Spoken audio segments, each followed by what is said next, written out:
Ain't no elevator to the top. You got to take the stairs. The elevator don't go to the top, man. Not in the world of success. You have control of this. This belongs to you. This is yours. You're the captain. You're the master. You're the foreman. You're the general. You're the head. Don't give control of this to nobody. Get off of Instagram, Snap. Get off all these blogs. Get into something that can really, really move your life forward. Listen, getting successful, it's not a magic trick. You can decide to be rich. It's highly doable. But you first have to think it. The difference between successful people and non-successful people is here. I'm no better than none of y'all. If you want to be successful, you have to change this. This has to change. Listen to me.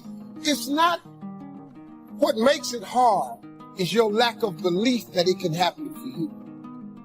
The fact of it is, though, it's very doable. See, what you got to change, if you keep doing what you've been doing, you're going to keep getting what you've been getting. So if you're at a place in your life and you ain't happy with it, you have to change something. But you have to make a conscientious decision that you're going to change. And it's not dependent on anybody else. It don't matter what your mama think. It don't matter what your coworkers think. It don't matter what your siblings think. It don't matter what your children think. It don't matter. They have nothing to do with it. This decision is yours and yours alone. Let me tell you something. You get to decide if I'm going to be rich, poor, mediocre, plentiful, happy, sad. You have a decision to make. It's really not important what the majority of people that are blogging are saying. As a matter of fact, bloggers are not relevant people, they're not shakers and movers, and they're not decision makers, and they're not power brokers. So when you spend so much time in the blog world, the Instagram world, the chat world, all of this, you're wasting valuable time. If I was young and I had what you have, and you're the brightest group of young people that have come along in a long time, millennials are absolutely brilliant because you all have technology. I had no technology growing up, nothing. You couldn't download a book. You had to go to the library, go to the card catalog, pull it open, find the book, find the number, go get on the elevator, go to the row, find the number book, get the book, and hope somebody ain't told a page out that you want to read. That's what it used to be. When my mom and them finally got the money together to help us educate ourselves, they bought an encyclopedia set, Britannica, Funkin' Wagon, and everything you wanted to know was in that encyclopedia, and that's all you could know. If you want to look up something about elephant, and they had 2 pages on elephants, that was what y'all knew about an elephant. Y'all got Google. You can Google anything. You all have stuff at your fingertips that can make you great. But if you can combine your technology with your parents and your grandparents' work ethic, your could be rich. You could be rich, man. But you cannot erase the work ethic part. There is no getting around. Ain't no elevator to the top. You got to take the stairs. The elevator don't go to the top, man. Not in the world of success. You got to take the stairs. Y'all got to start getting gritty, man. I hate it when I see young people wasting their time, wasting all this technology got, just bull, just sitting around in this world that's been created for you that everything is instant. I was arguing with my son the other day. We're having a debate. I thought, man, I'm finally sitting with one of my sons having a healthy debate. I told him that from Cleveland to Nashville was about 500 40 miles, something like that. He Googles it while we're talking. He said, no, Dad, you're wrong. It's 526 miles. I said 540. It's amazing, man, how you rely on technology, and it's a help to you. But young people, you got to get gritty, man. You got to develop some dog in you. You got to understand that success, you can't Google success. Go Google it. You can't Google it, man. I got something else for you. Because I've lived so long and I've been exposed to so many things. I've seen stuff hopefully you'll never see. And I've seen some things I hope one day you do see. But go Google exposure. It ain't gonna take you nowhere. I've been around the world, man, because I've traveled. But I traveled it because I've made myself uncomfortable. I have a life of convenience now. But in order to get the life of convenience, you got to have a very uncomfortable life. You got to get comfortable being uncomfortable. Stop trying to do everything the short way. Stop trying to figure out the easy way, because it ain't gonna happen. I got news for you, man. It's not happening, young people. You got to get messed up sometime. You got to get dirty. You got to get your feelings hurt. You got to get disappointed. You got to get told no. You're going to ask somebody for some money. He going to tell you no. But at least then, when I see somebody trying and I tell them no, I try to at least give them something else. See, I'm not going to hand you a fish sandwich. I'll teach you how to fish. But I'm not giving you a fish sandwich. You can forget that. Once you get this, y'all, you can change everything. Do you understand? Negativity, you can protect yourself from negativity. And that's what stops most people, negative thoughts. You can coat your mind from negativity. It's a real simple exercise to do. I do it every morning before I walk out the door. So I walk out as a positive person. You know, I get tired sometimes.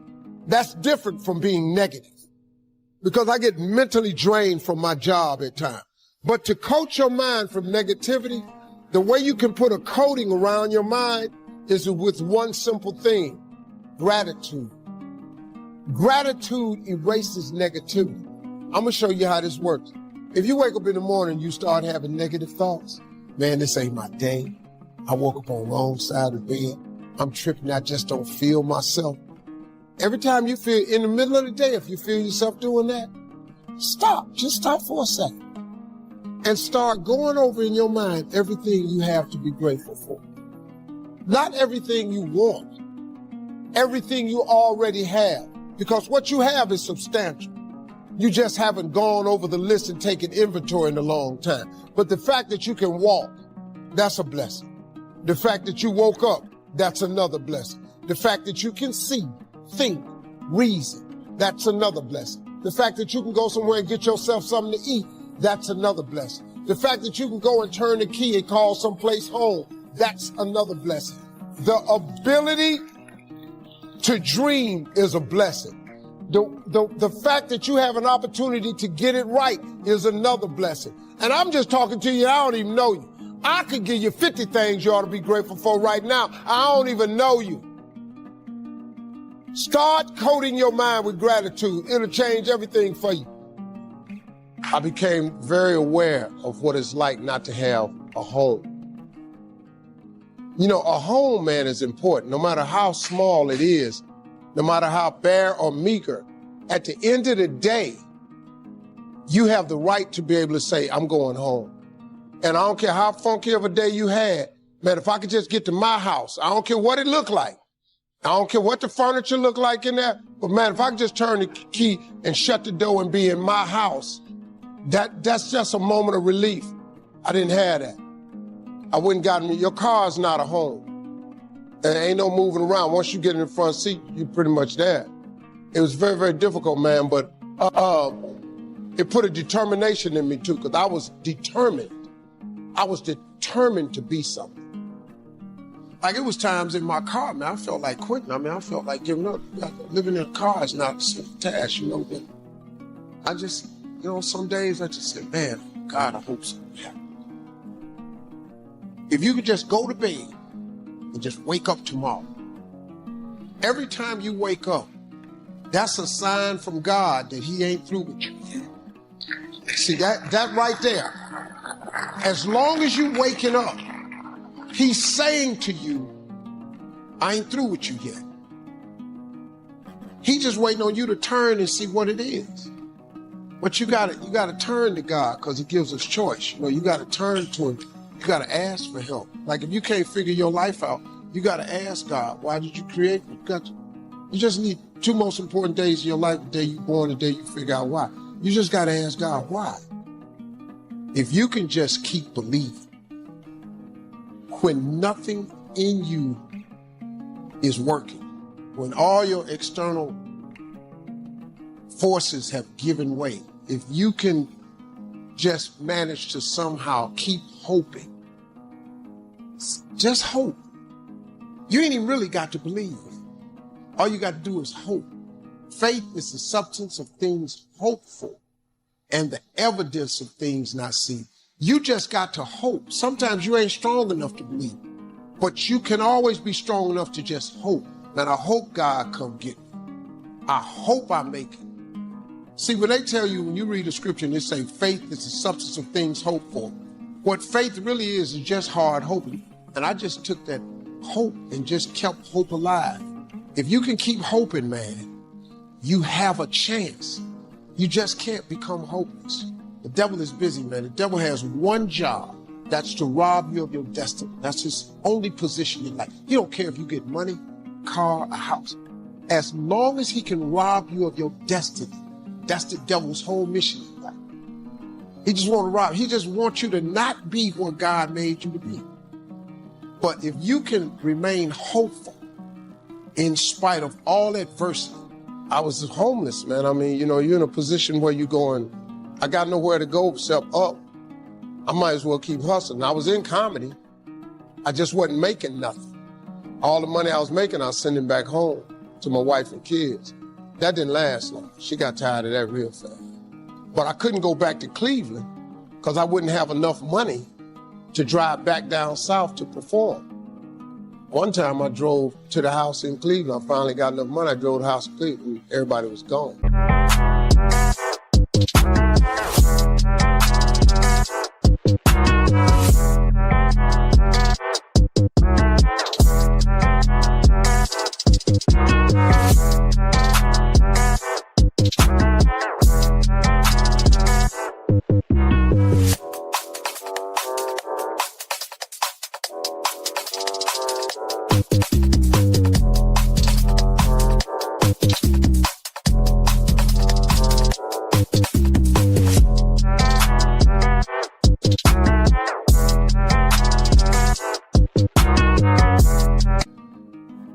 I didn't see my kids for almost 2 years.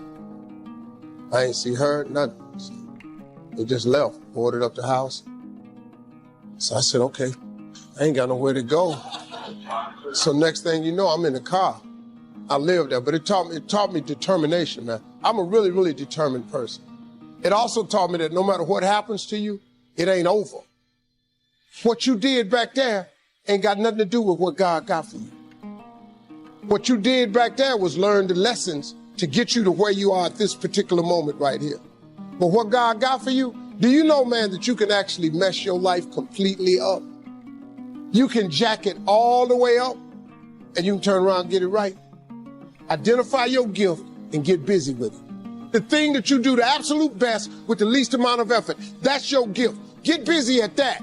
If it's drawing, if it's teaching, if it's sharing, if it's caregiving, that's how you become successful. Pull yourself together and quit tripping because you in the process. First of all, let me tell you this right here.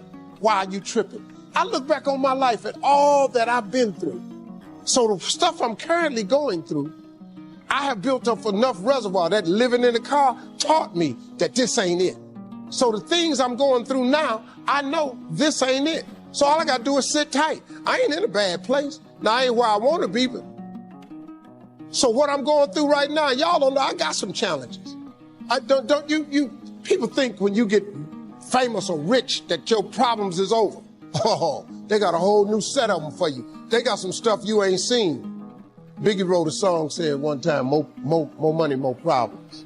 I got to tell you something, that boy wasn't never lying. But I'll tell you the truth right now. The problems I got right now, I'll take them. Letting go of energy that's clouding your vision and holding you back. It's a life practice that I learned long ago that has freed me, so many ways. It's a fact that holding grudges against somebody who's done you wrong or revisiting hurtful situations in your head over and over only weighs you down and prevents you from being who you're meant to be right now, because you're still energetically holding on to the past.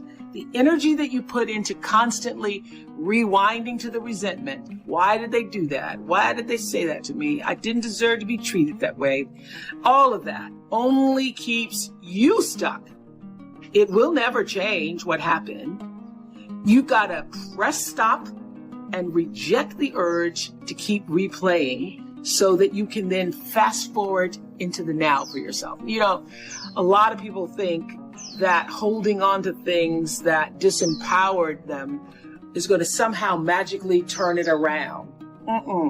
As I said in my message a couple of weeks ago about forgiveness, you have to release the notion, give up the hope that the past could have been any different. And you also must release the idea that people would do what you might do in any given instance. This is a big one. I had to learn and relearn before I actually got it. Expecting people to do what you would do in a situation only leads to your disappointment, not theirs. They're going on with their life. So let people be who they are, and either you accept it or you don't. Not doing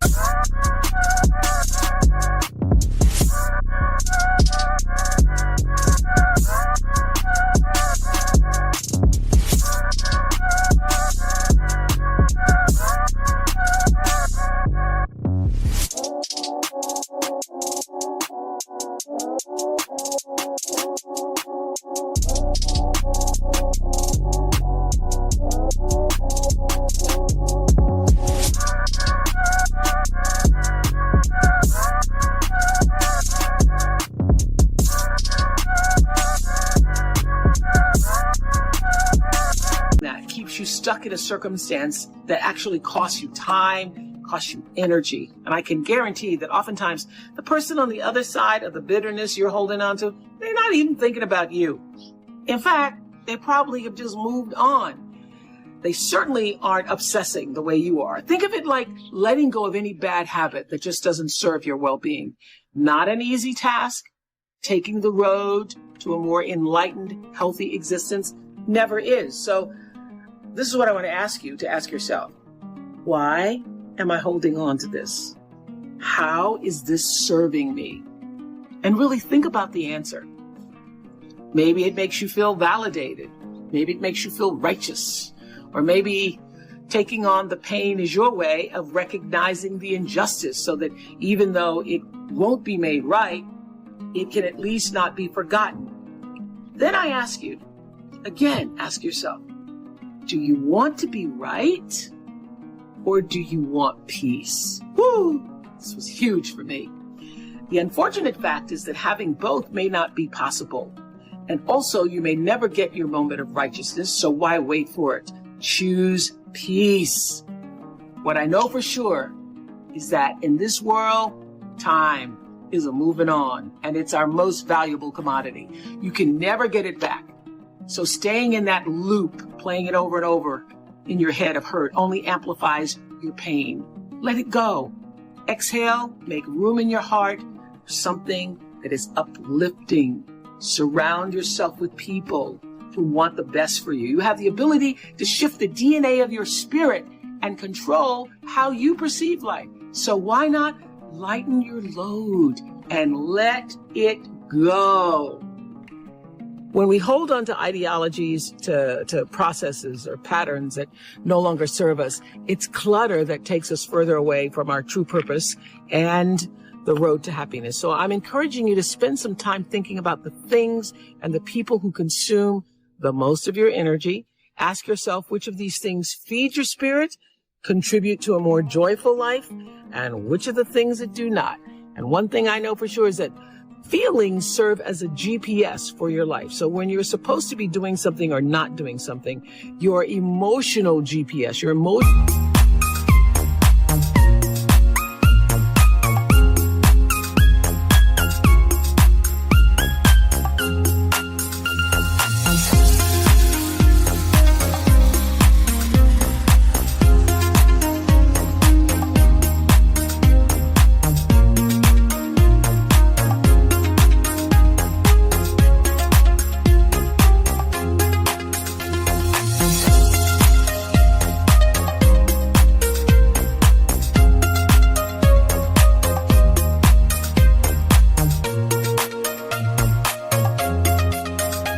guidance system lets you know.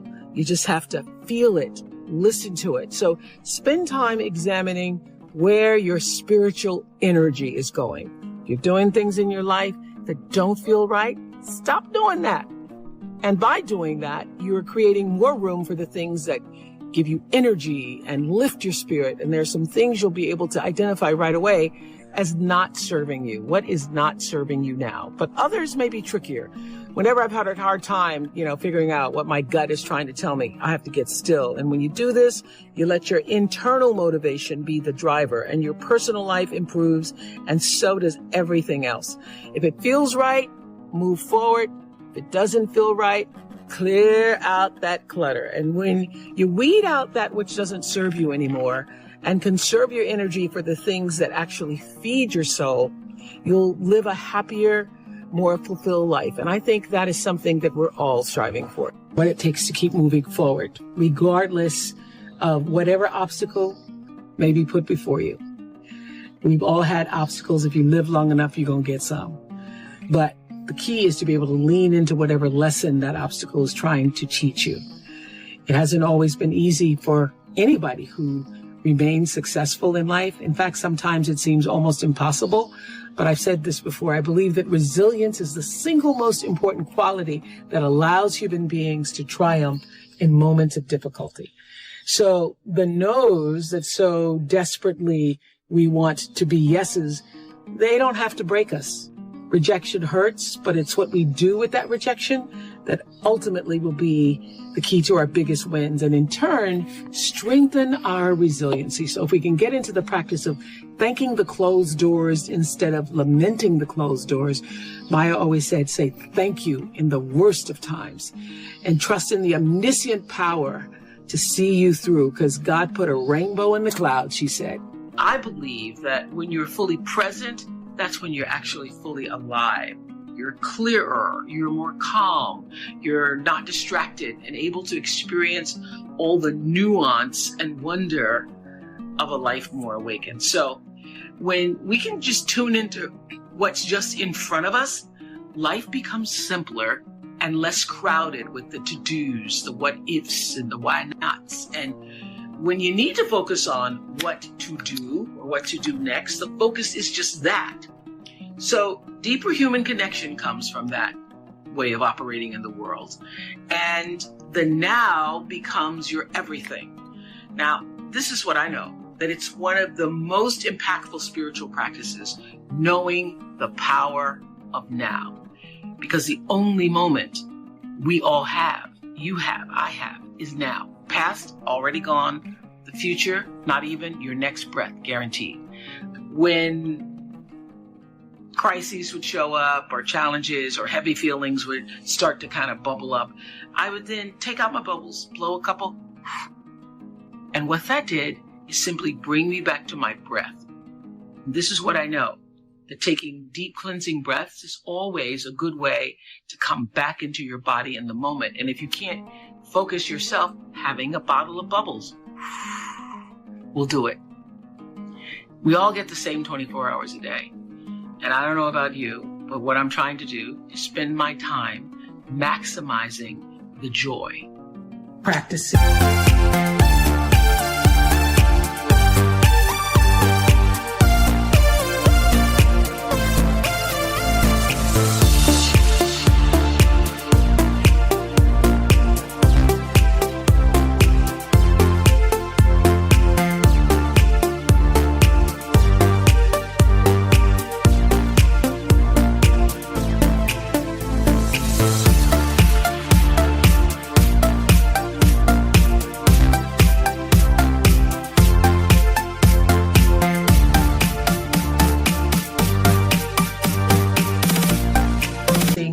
gratitude. It is my single most important life practice, I have to say. For me, gratitude is something that is necessary and should be practiced every day, because making space for appreciating what you have opens you up for a happier, more fulfilled existence, I guarantee, while ensuring that those blessings just keep flowing.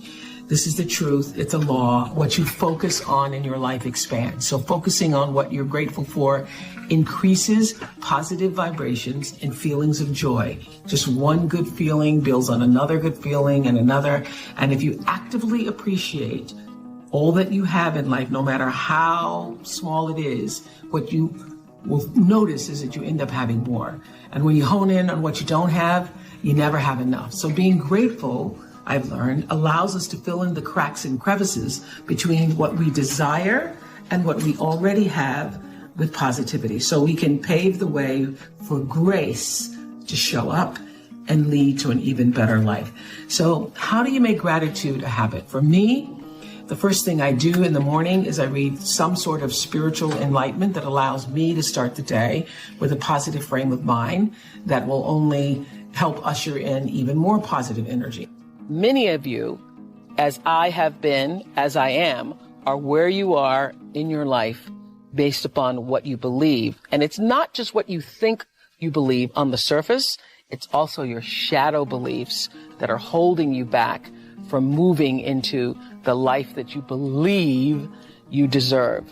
What I know is if you're not looking at the shadows, if you're not looking at what is subconsciously running through the tape in your mind, telling yourself you're not good enough, you're not worthy enough, you're not smart enough, you're not enough, which is a tape that's playing for a lot of people. If you're not conscious of that, then you end up acting out of that belief system and not out of what you know to be the truest or want to be the truest for yourself. You don't become what you want, because so much of wanting is about living in the space of what you don't have. So if you start to think about that, really, why are you where you are in your life? The choices that you have made have been because of what you believe to be true for yourself.